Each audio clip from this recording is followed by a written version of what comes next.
सीधे शुरू करते हैं।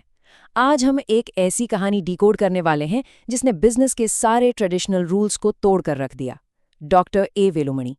ये नाम किसी बड़े फैंसी कॉलेज से नहीं निकल कर आया, बल्कि एक छोटे से गांव की धूल भरी सड़कों से शुरू होकर कॉर्पोरेट दुनिया का सबसे बड़ा गेम चेंजर बन गया।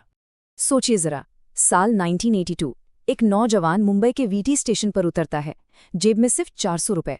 और फिर फास्ट फॉरवर्ड करते हैं 2021 पर। वही इंसान अपनी ही बनाई हुई कंपनी से जब एग्जिट लेता है तो उसके हाथ में 5,000 करोड़ रुपए का चेक होता है। ये इतना बड़ा कॉन्ट्रास्ट है जो साफ बताता है कि शुरुआत चाहे कितनी भी मामूली क्यों ना हो, विजन की कोई लिमिट नहीं होती। अब एक ऐसी डिटेल जो किसी का भी दिमाग घुमा दे। 25,000। एक मल्टी बिलियन डॉलर एम्पायर खड़ा करने के लिए उन्होंने अपने पूरे करियर में ठीक 25,000 लोगों को हायर किया। और इसमें सबसे शॉकिंग बात, एक भी एक्सपीरियंस्ड बंदा नहीं था। जीरो। सारे के सारे फ्रेशर्स। बिना एक्सपीरियंस वालों पर इतना बड़ा दांव लगाना, यह सच में एक आम सोच से बहुत आगे की बात थी। उनका एक बड़ा ही कमाल का थॉट प्रोसेस था। उनका मानना था कि अगर कोई बिना रिसोर्सेज के जीना सीख ले तो कम रिसोर्सेज में जीना उसके लिए लग्जरी बन जाता है। एक बेहद गरीब परिवार में पैदा होना उनके लिए कोई श्राप नहीं बल्कि एक सुपर पावर बन गया। देखिए, जब खोने के लिए कुछ होता ही नहीं है ना, तो इंसान बिना किसी डर के बहुत तेजी से और बहुत बड़े फैसले ले सकता है। 1982 में जब वो मुंबई आए तो उन्हें भाभा एटॉमिक रिसर्च सेंटर में नौकरी मिल गई। वहां एक जुनूनी साइंटिस्ट की तरह उन्होंने सालों तक लैब में घुसकर काम किया और 1992 में थायराइड बायोकेमिस्ट्री में अपनी पीएचडी पूरी कर ली। जिस इंसान को शुरू में ये तक नहीं पता था कि बॉडी में थायराइड होता कहाँ है, वो उस फील्ड का सबसे बड़ा एक्सपर्ट बन गया। लेकिन जिंदगी में एक टर्निंग पॉइंट आता है। उनका लॉजिक बिल्कुल क्लियर था। अगर वही करोगे जो पढ़ा है तो सिर्फ सर्वाइव करोगे, लेकिन अगर वो करोगे जो नहीं पढ़ा है तभी लीडर बनोगे। सरकारी नौकरी की एक सिक्योरिटी होती है, राइट?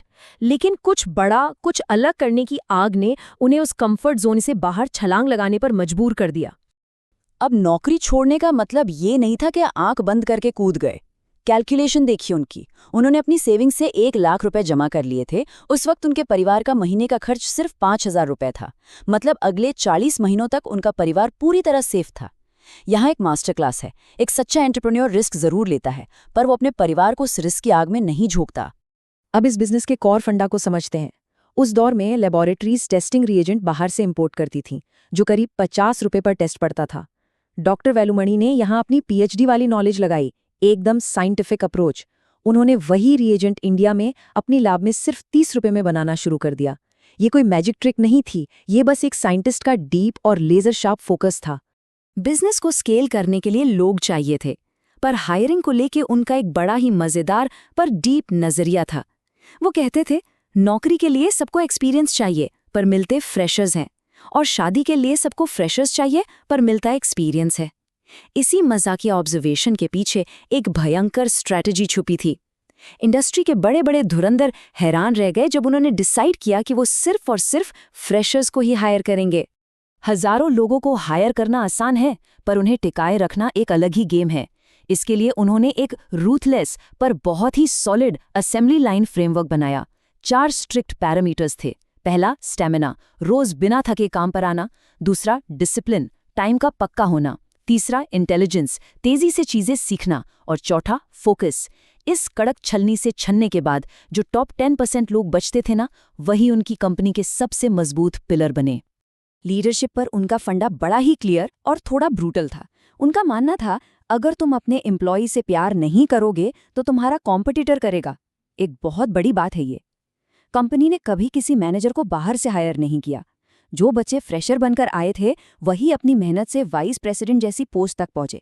जब टीम को दिखता है कि ऊपर की सबसे बड़ी कुर्सियां उनके लिए ही रिजर्व्ड हैं, तो लॉयल्टी नेक्स्ट लेवल पर चली जाती है। एक्सपेंशन का सबसे बड़ा मास्टर स्ट्रोक, 60% मार्जिन। जरा सोचिए, उस जमाने में जब फ्रेंचाइजी मॉडल का नामो निशान इतना कॉमन नहीं था, उन्होंने लोकल पार्टनर्स को ये अनबिलीवेबल मार्जिन ऑफर किया। इस एक सिंगल डिसीजन ने पूरे देश में आग की तरह एक वायरल नेटवर्क खड़ा कर दिया। आज के डिलीवरी ऐप्स के आने से सालों पहले लोग खुशी खुशी उनके लिए मार्केटिंग और सैंपल कलेक्शन कर रहे थे। वॉल्यूम इकोनॉमिक्स का असली जादू यहाँ दिखता है।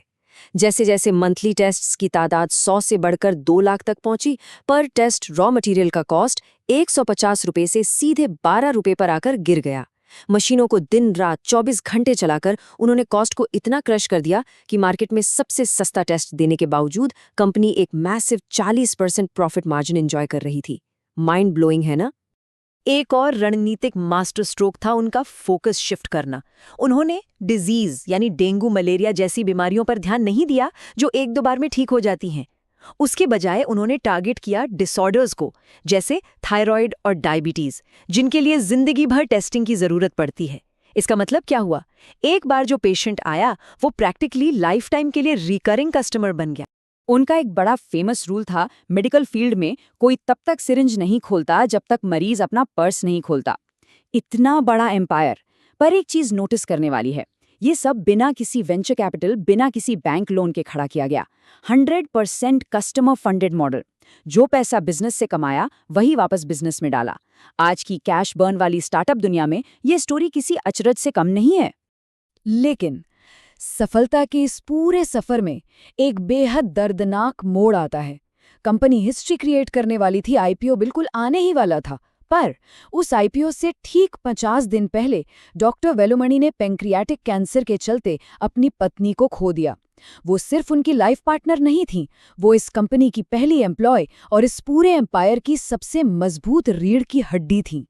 उन्होंने इस दुख को एक लाइन में बताया था, ये ऐसा है जैसे आप अपने सबसे खास साथी के साथ माउंट एवरेस्ट चढ़ रहे हों और चोटी से ठीक 50 मीटर पहले वो साथी आपका साथ छोड़ दे। इस अकेलेपन और इतने बड़े लॉस ने पैसा और बिजनेस को देखने का उनका पूरा नजरिया ही बदल दिया। जब साथ सेलिब्रेट करने वाला ही ना रहे तो सबसे ऊंची चोटी पर खड़े होकर भी सिर्फ सन्नाटा ही महसूस होता है। वक्त आगे बढ़ा और कोविड-19 की अचानक वेव आई। टेस्टिंग की डिमांड इतनी ज्यादा बढ़ गई कि कंपनी का रेवेन्यू हर दिन ऑलमोस्ट 2 करोड़ रुपए तक पहुंचने लगा। वैल्यूएशन रॉकेट की तरह $1 बिलियन की तरफ भाग रही थी। बिजनेस अपने एब्सोल्यूट पीक पर था, पर अंदर ही अंदर उनके लिए बहुत कुछ हमेशा के लिए बदल चुका था। और फिर एक फाइनल डिसीजन। जून 2021 में जब कंपनी का मार्केट कैप $1 बिलियन हिट कर गया, तब उन्होंने अपने ही बनाए इस एम्पायर से स्टेप अवे करने का फैसला किया। ये किसी तरह की हार नहीं थी, ये एक बहुत ही शांत, वेल प्लान्ड एग्जिट था।